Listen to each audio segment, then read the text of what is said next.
Louis Leakey, an anthropologist specializing in human evolutionary development in Africa, had been trying to find observers for his research on chimpanzees, gorillas, and orangutans since 1946. It was Jane Goodall who first approached him and began working for him in 1960. Soon after, Diane Fossey and Beirute Galdekis followed, studying mountain gorillas and orangutans for Leakey. Together, these three women, sent by Louis Leakey to study primates in their natural environments, became Leakey's angels. Join us tonight when we have a look into Jane Goodall's life before Leakey, her studies on chimpanzees, and where she is now.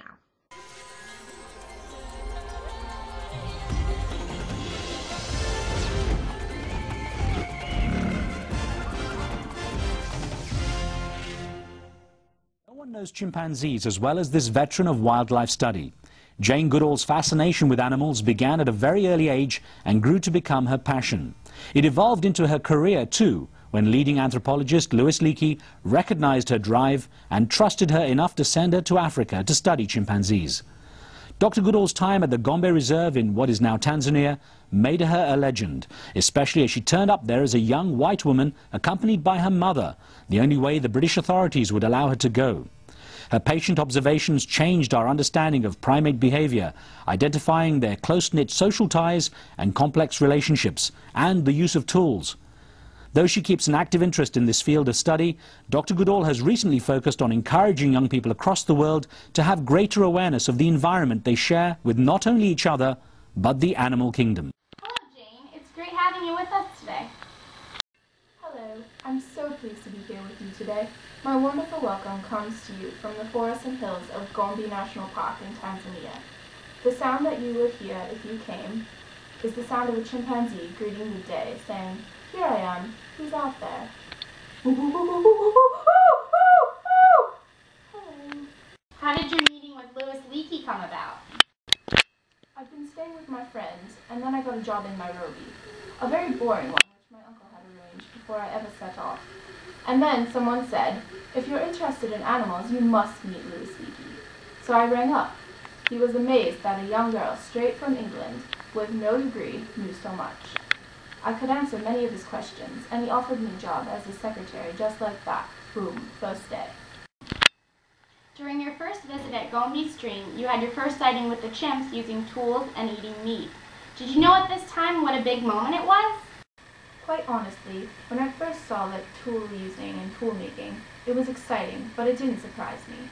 They were so obviously intelligent. They were so obviously like us.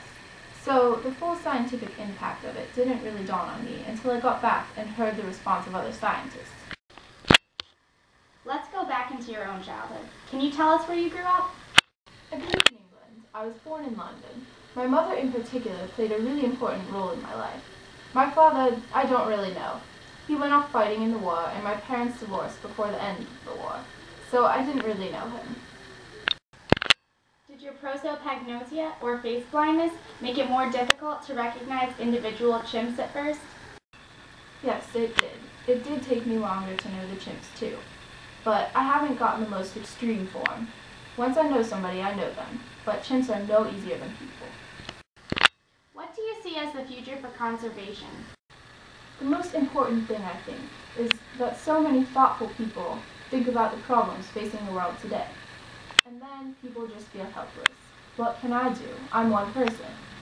And I think that the most important message is to try and help everybody understand that every single day you make an impact on the world. You actually can't live through a day without making an impact on the world.